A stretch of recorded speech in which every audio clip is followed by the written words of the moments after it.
So, Tyler, plugged on. I'm here with kind of a little more of a laid back sort of video. So recently I had a major life shift. I moved, and so I have not been making as many videos as you guys have probably noticed. We just haven't been able to get together as much, all sorts of stuff, but hoping to get into the groove here. So what I want to do in the week that I actually did move, there were so many fucking albums that came out. It was too much. It was overwhelming, honestly. What I'm here, and at this point, I'm not really going to go back and review all of them. I might review some of them in more detail eventually, but I just kind of want to do a review roundup. So this is going to be from September 7th all the way up until just September 7th and 14th. Those two release days and weeks. Yeah, I can't speak. Because there's just a lot of albums that came out then, and I'm just going to kind of run down my thoughts on some of these, and I would love to hear your thoughts on some of them as well. Some of these I just have not had the time to listen to in as much detail as I want, but I have given all of them a few listens in. So yeah, let's go over it. First of all, one of my favorite albums of the year of just enjoyment comes from Metal Allegiance with Volume 2, Power Drunk Majesty. Now, this band is a whole bunch of stuff. It's Alex Skolnick on guitar. It's Mike Portnoy on drums. It's David Ellefson from Megadeth on bass. And what they do is they get a lot of different vocalists and a lot of different talent in the metal scene. They come in, they write these songs together, they bang them out, and it's fucking sweet. I love the first album. I think this one's even better in my opinion.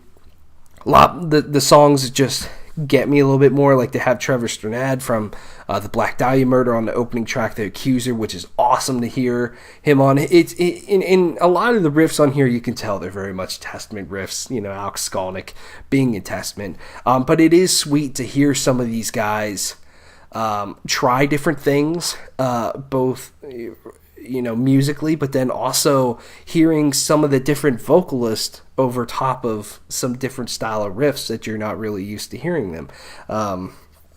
I think that's cool. John Bush, Bound by Silence, awesome track, one of the catchier ones on there. It's great to hear John Bush still has it, man.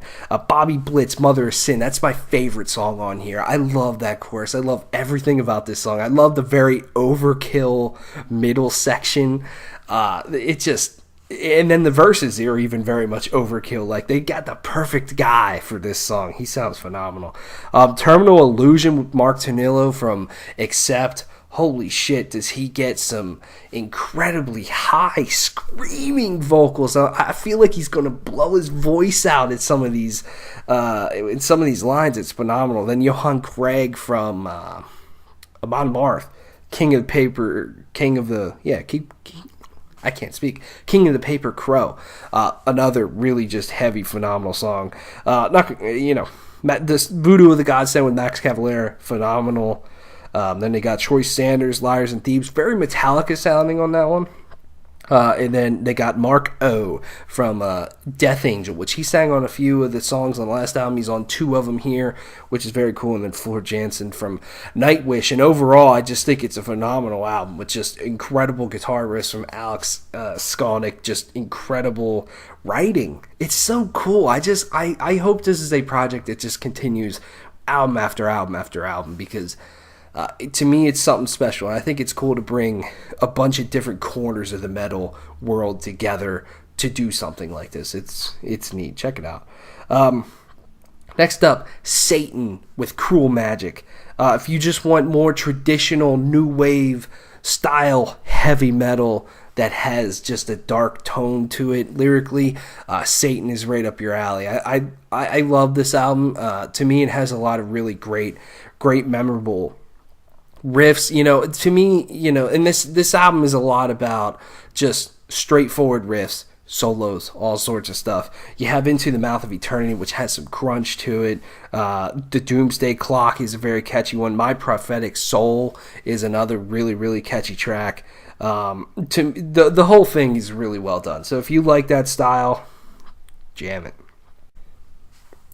So next up is Skyharbor with Sunshine Dust. This is their third album, and this is the follow-up to Evolution from like 2013. It's been a long time. They had Daniel Tompkins, who's in Tesseract, in this band. They did 2 albums, then he left, and then things happened, and now they have a different lineup, and they put out a bunch of songs as the years went by, but now we finally have a new album from these guys, and I love Skyharbor.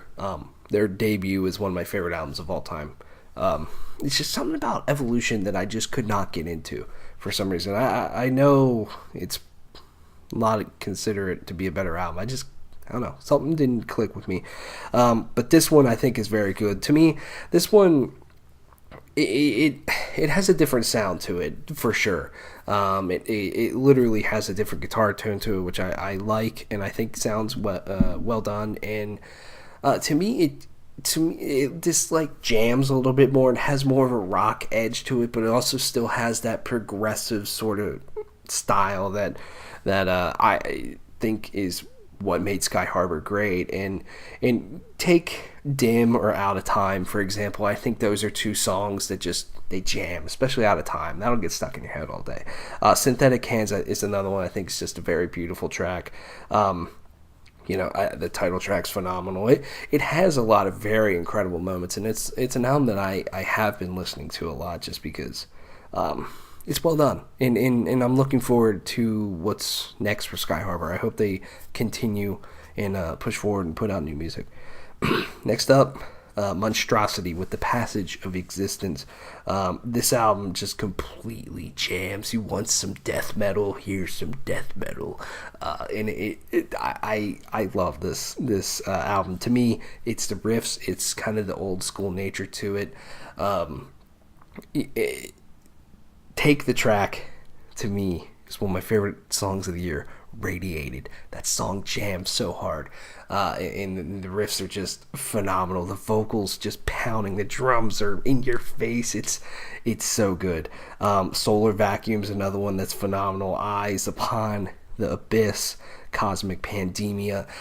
I like this band's sound, and I think they are an older death metal band. I need to dive into them a little bit more. I saw like Trevor from the Black Dahlia Murder saying something about these guys. I'm like, yeah, I'll check it out. This guy knows his death metal, and I listened to it. I'm like, holy shit, this is awesome. So if Monstrosity has some other albums, let me know, because I think this is just a really great kind of old school sounding death metal album. Next up, Krisiun with Scourge of the Enthroned. This is a Brazilian death metal band that's been around for a little while now.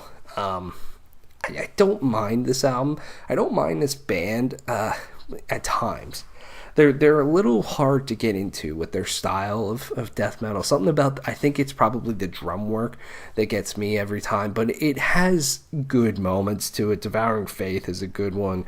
1,000 Graves is another cool track. I mean, it has its moments. It is heavy, but something just doesn't grab me all the time with this band. They're very much, to me, an acquired taste. Next up, Head Cage from Pig Destroyer. Pig Destroyer's been around for a while, and they've delivered a lot of great albums, and I like this one for sure. It doesn't grab me as much as some of the other albums from these guys, but tracks like Army of Cops are really phenomenal. Concrete Beast, The Adventures of Jason and Jr. Like, there are some really great aggressive in-your-face Pig Destroyer on here, but it is slightly different for them. But I'd say Army of Cops does jam. Next up, just 3 more albums left. What a shift here. Thrice with their new album Palms.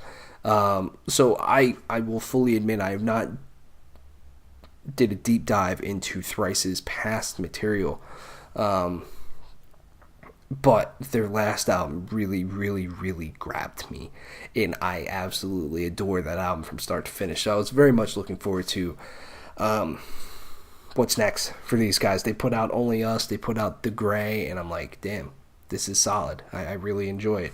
And I have to say, like, to me, I don't enjoy this album at all. And here's my problem with it. To me, like, what I liked about their last album is it kind of had a good tempo to it. It had songs that jam. It had some slower tracks.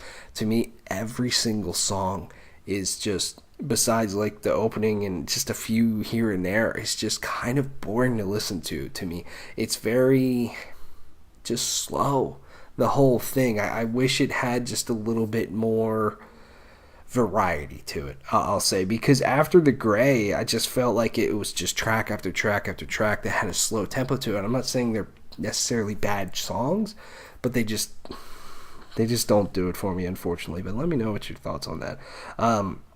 Next up, a band that I don't really talk about too much, but have kind of grabbed me as of late, Fit for a King with Dark Skies. To me, I think, I'm not the biggest fan of these guys, but there's some tracks on here that just slam and are really, really catchy. Probably, the most popular track on here, The Price of Agony, is so As I Lay Dying, it's not even funny. It's like I could totally see As I Lay Dying just writing this song. I'm not saying it's a bad thing, but it hits me in that spot. When everything means nothing, I love the slower nature of it. I love the heavy, simplistic, open string aggressiveness later on. That's pretty very cool. Oblivion, the final song, is very cool. Youth Division is another one. Overall, I mean, it's a fine album. It's not something I'm going to listen to all the time, but I was pleased as I was listening to it. And the final one here, Deicide with Overtures of Blasphemy. Now, I will admit I have not listened to this one as much as I wanted to yet. Definitely need to, but upon the first initial listens, it's fine. It's a Deicide album. It's a modern Deicide album. It has its satanic stuff. It has its riffs. It has its Glenn Benton all in your face. And, yeah. I mean, let me know your thoughts on that. It has some songs like, what is it? Defying the Sacred. Love how that song starts. It's tight. But overall, yeah. So let me know what your thoughts are on any of these albums. I just figured I'd make a quick review rundown here and check out the review of Aborted. Looking forward to doing some new stuff here soon. So thanks for watching. See you.